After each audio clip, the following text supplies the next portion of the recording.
Welcome back to my YouTube channel Khan business strategy. Myself Aslam Khan. कैसे guys आप लोग कैसे हैं बताइए। तो चलिए गाइज शुरू करते हैं आज का टॉपिक जो कि बिजनेस मैनेजमेंट टॉपिक आपका बी.कॉम स्पेशली सेकेंड सेमेस्टर या कह लीजिए BBA MBA या फिर M.Com के लिए ये बहुत ही इंपॉर्टेंट आपका सब्जेक्ट है बिजनेस मैनेजमेंट। ये आज उसका ये पार्ट नंबर 2 है। इस वीडियो नंबर दूसरा ये है जिसके पहले पार्ट में अगर हम बात करें गाइज तो अब तक हम आपको कॉन्सेप्ट और डेफिनेशन बता चुके हैं। दो टॉपिक कॉन्सेप्ट और डेफिनेशन हो चुका है। आज आपको हम इस टॉपिक में इस वीडियो में ओवरऑल मैनेजमेंट के नेचर्स को पढ़ेंगे, हम लोग कैरेक्टरिस्टिक्स को पढ़ने वाले हैं, प्रोसेस और इसके फंक्शन को। ये कुछ पॉइंट हैं इसको, क्योंकि इस चैप्टर में ये मैंने आपको पहले टॉपिक बता दिया था कि आपको टॉपिक क्या क्या कवर करने हैं। तो ये भी मैंने बताया था कि ओवरऑल इस पहले चैप्टर को 2 या 3 लेक्चर में, तो आज ये दूसरा है। कुछ जो पार्ट्स आपके बचे हुए हैं जैसे इंपॉर्टेंस ऑफ मैनेजमेंट और लेवल ऑफ मैनेजमेंट, साथ ही साथ इसका कुछ स्कोप बचे हुए अगले वीडियो में आपको हम बता देंगे। ये चैप्टर आपका पहला एंड हो जाएगा। तो फटाफट जुड़ जाइए गाइज, बहुत ही मजा आने वाला है आज। और आप पिछला इसके पहले वाले वीडियो को देखे होंगे तो गाइज आपको बहुत ही मजा आया होगा। भले ये थ्योरी का पेपर है लेकिन इंटरेस्टिंग सब्जेक्ट है आपका ये। और मैं बार बार कर रहा हूँ एकेडमिक के साथ साथ कंपटीशन लेवल पे भी इस चैप्टर से या इस बुक से, इस पेपर से, जो कि बिजनेस मैनेजमेंट या फिर प्रिंसिपल ऑफ मैनेजमेंट या फिर बिजनेस स्टडी के नाम से हम लोग जानते हैं, उससे लगभग ये क्वेश्चन आपका पूछता है गाइस। तो आइए शुरू करते हैं टॉपिक। आज का टॉपिक हम लोग जो पढ़ने वाले हैं, सबसे पहले फीचर्स को समझते हैं गाइस। चलिए ये स्क्रीन पे आपके सामने आ चुका है। इसके हम लोग आज फीचर और नेचर के लिए पढ़ने वाले हैं कि मैनेजमेंट की क्या विशेषता है और क्या उसकी कह लीजिए प्रकृति है। तो गाइस अगर मैनेजमेंट की बात करें तो मैनेजमेंट एक नया सब्जेक्ट तो है नहीं, प्राचीन काल से आ रहा है। तो बिजनेस में अगर आप मैनेजमेंट करेंगे तो ये मैनेजमेंट ये आपका क्या हो गाइस, कंटिन्यू होना चाहिए। ऐसा है नहीं कि किसी काम में, किसी पर्टिकुलर काम में आपने मैनेजमेंट किया बाकी को छोड़ दिया।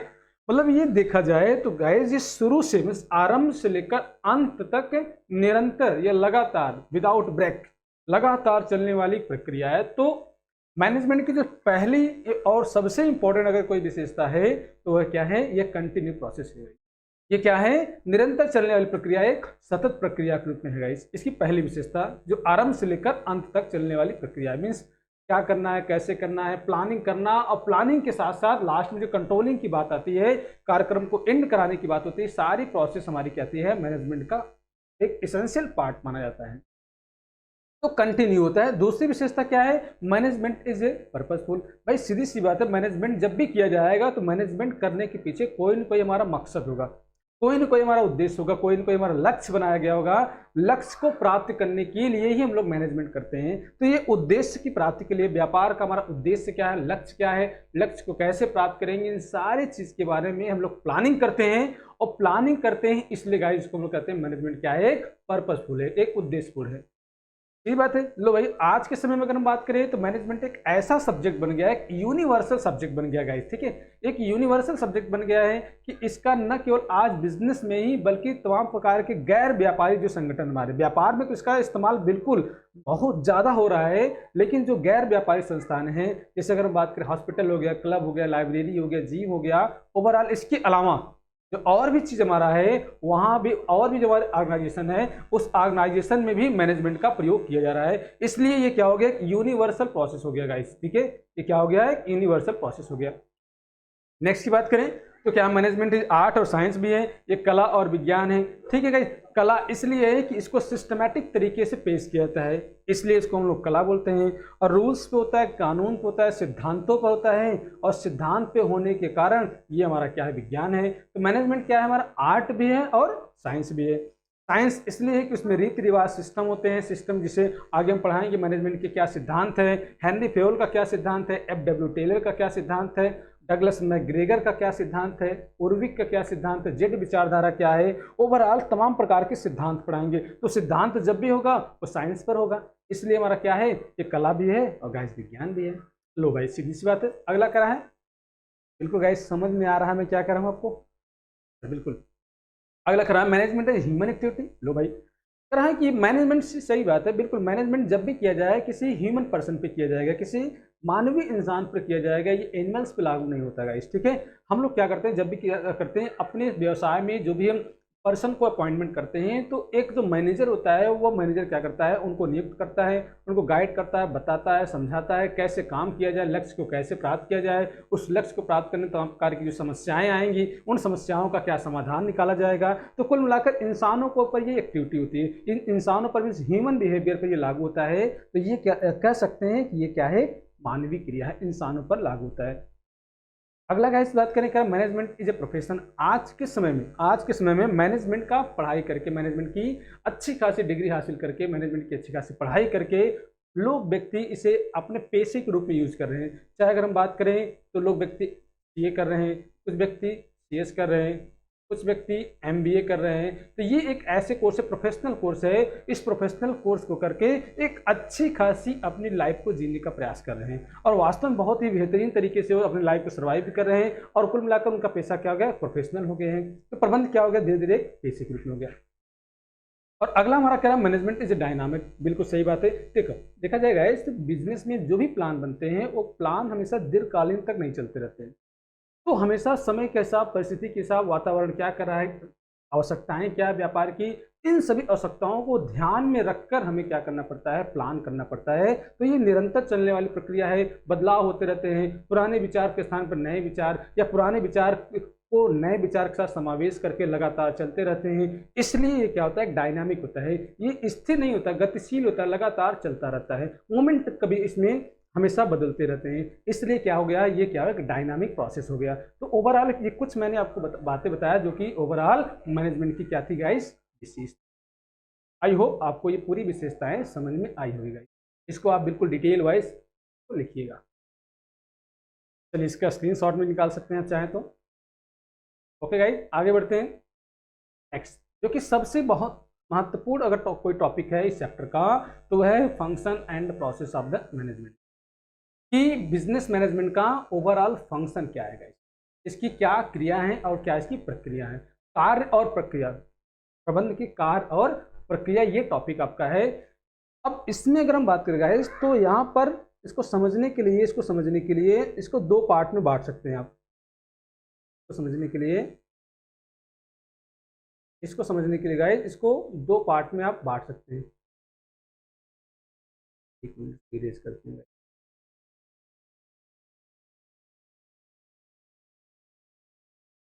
ये फिर से लेते हैं।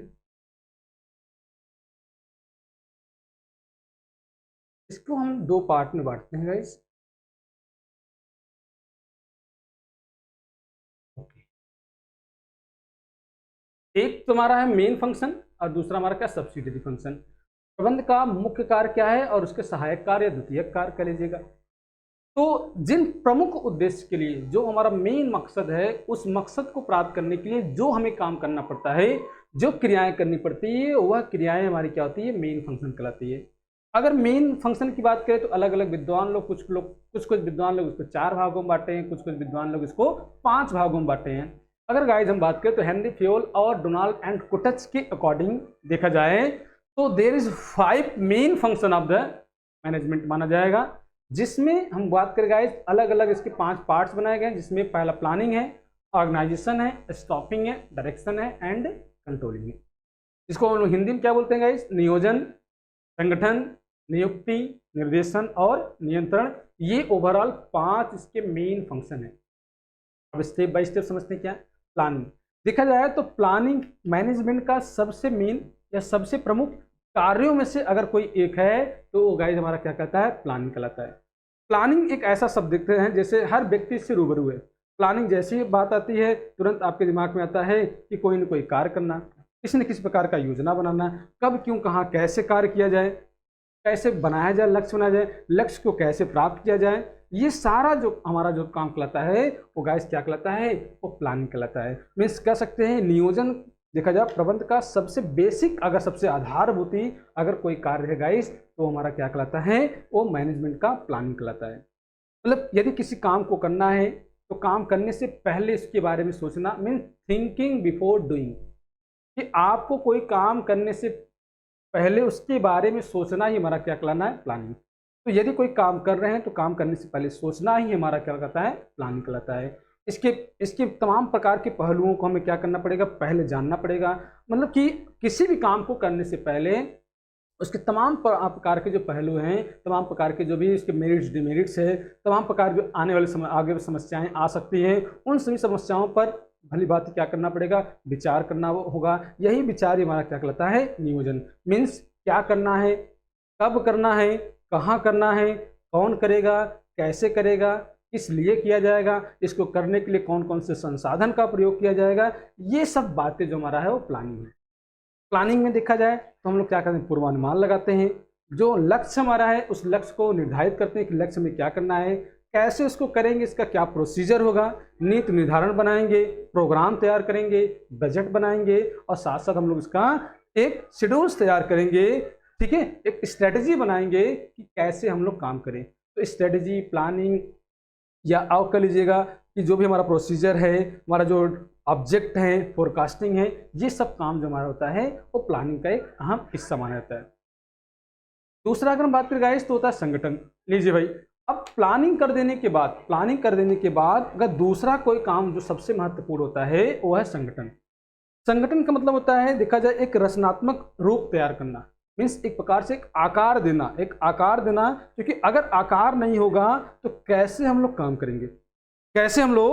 करेंगे, ये रूप हमारा क्या कहलाता है, संगठन कहलाता है। मीन्स एक प्रकार से एक आधारभूत ढांचा तैयार करना, जिसके माध्यम से प्रबंध तमाम प्रकार की योजनाओं को कैसे काम करेगा उसको व्यवहारिक रूप से अंजाम दिया जाता है। लक्ष्यों को प्राप्त करने में ये सहायक होता है। इसमें तमाम प्रकार के भौतिक और मानवीय संसाधनों का समावेश किया जाएगा। एक प्रकार से कह लीजिए तांत्रिक ढांचा होता है, एक ढांचा होता है जिसमें भौतिक और मानवीय संसाधनों का एक समावेश करके होता है।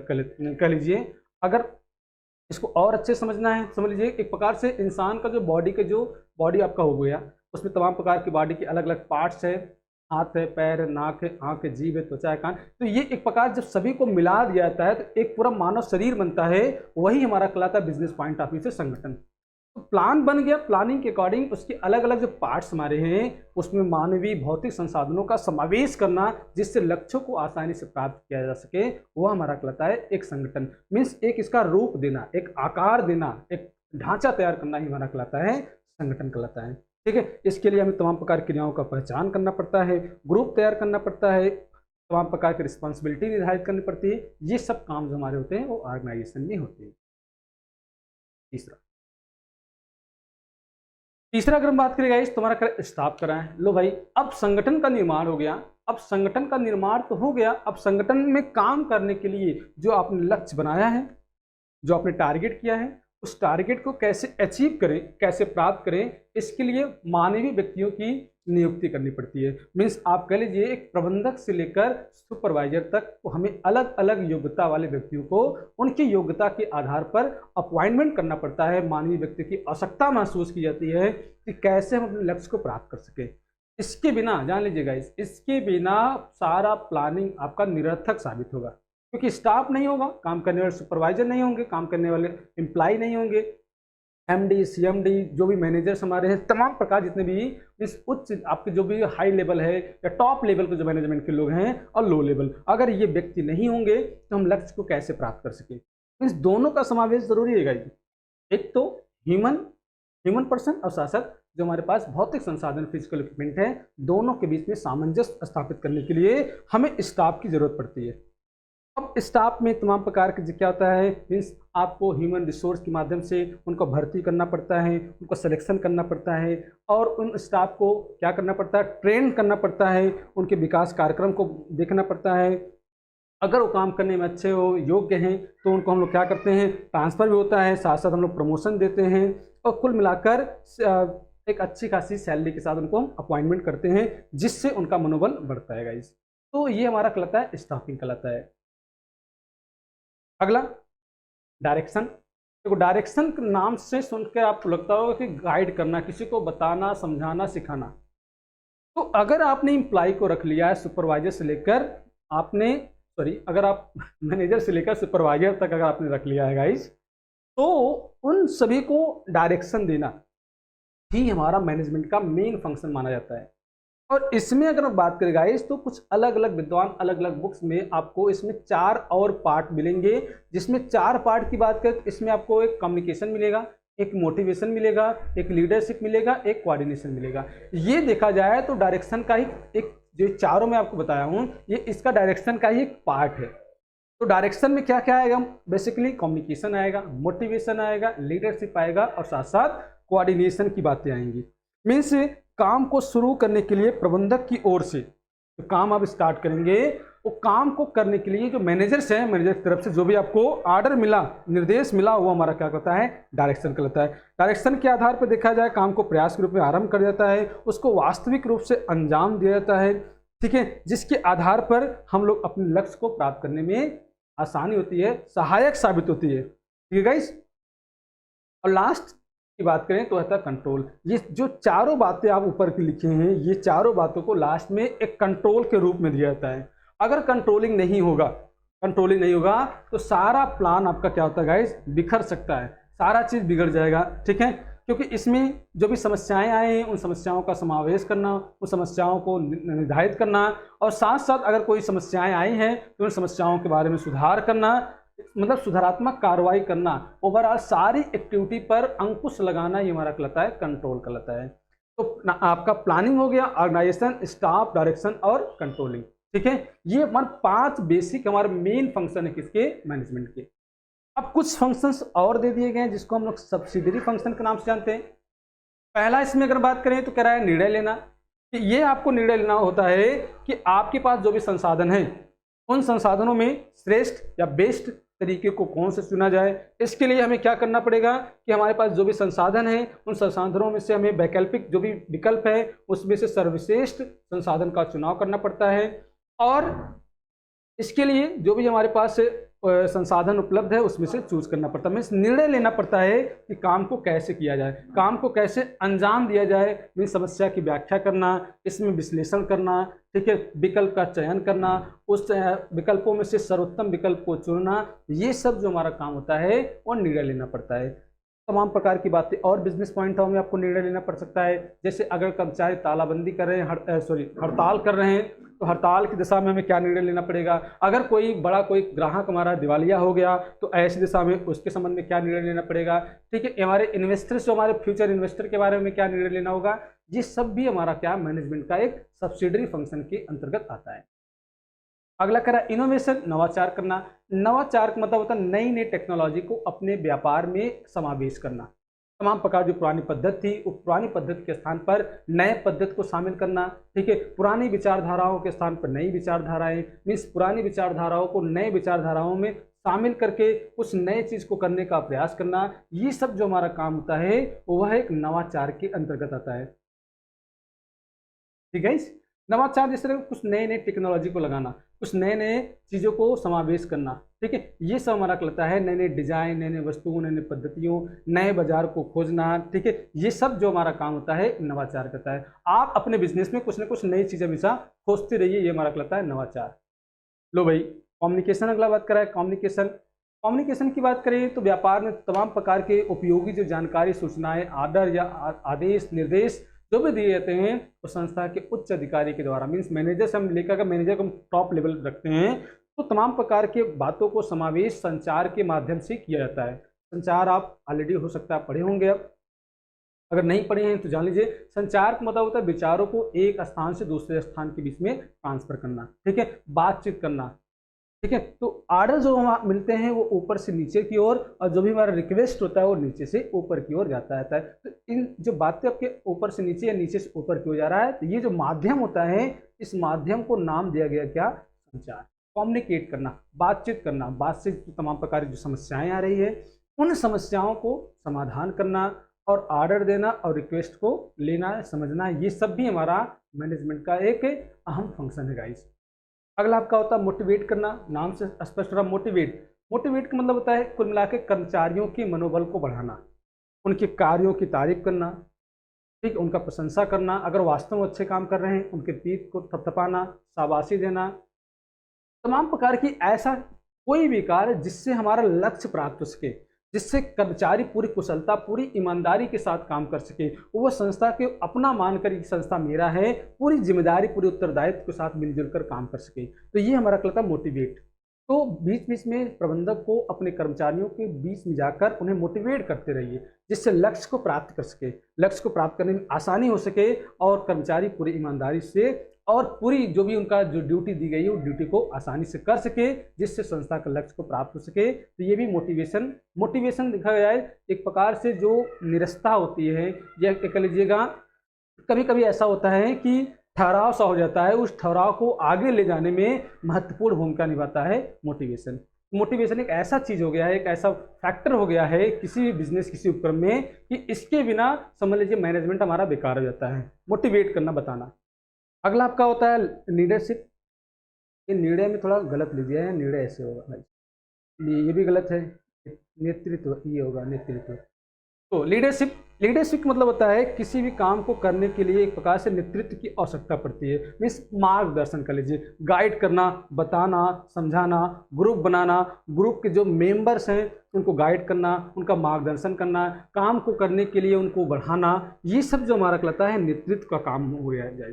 जिसमें अगर हम देखा जाए तो इसमें स्पेशली अगर आप देखेंगे तो इलेक्शन का समय जो आता होगा, तो उस समय जो भी हमारे नेता होते हैं वो लोग आते रहते हैं, तमाम प्रकार जगह जगह पर रैलियां करते रहते हैं, वो लीड करते रहते हैं, वो उनकी अलग अलग टोलियां बनाई होती है, ग्रुप बनाए गए होते हैं, उन ग्रुप का कोई मेंबर होता है, उनको गाइड करना, बताना, समझाना कैसे कैसे काम करें जिससे हमारा लक्ष्य प्राप्त हो सके, जो भी वो लक्ष्य बनाए वो लक्ष्य को अचीव कर सके। तो मार्गदर्शन देने का जो हमारा काम होता है वो लीडरशिप का होता है। तो ये भी जरूरी है गाइज, ठीक है, बहुत अच्छा। आई थिंक गाइज आपको पूरी बातें समझ में आ रही होगी।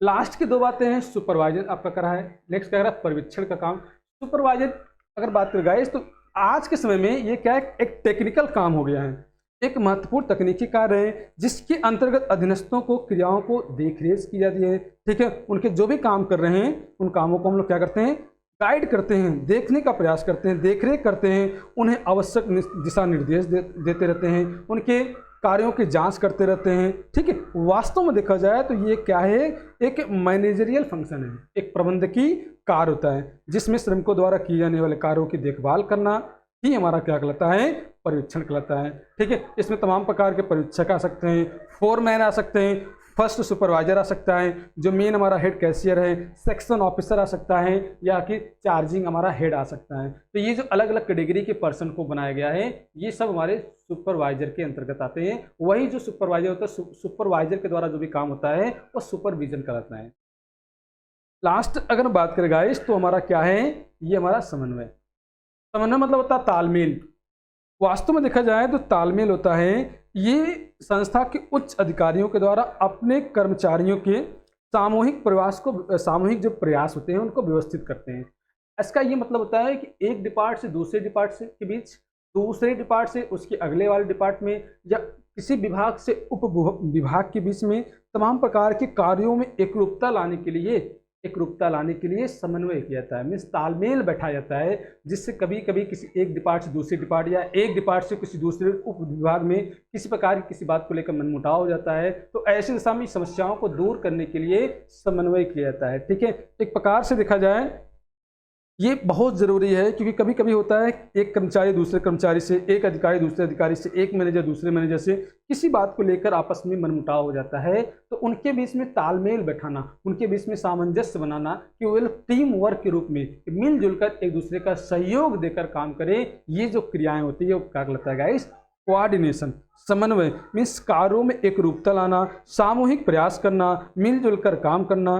ठीक है, तालमेल बैठाना, लक्ष्यों में तालमेल बैठाना, ये सब जो कार्य होते हैं गाइस ये सब हमारे क्या कहलाते हैं, समन्वय कहलाते हैं। ठीक है, आई होप गाइस आपको समझ में आया होगा ओवरऑल आज का जो टॉपिक मैंने आपको पढ़ाया इसकी विशेषता और इसके साथ साथ फंक्शन और प्रोसेस। और इसको प्रोसेस इसलिए नाम दिया गया गाइस, ये भी समझ लीजिए, ये तो बातें फंक्शन थी, प्रोसेस इसलिए नाम दिया गया क्योंकि एक स्टेप बाय स्टेप काम करता है।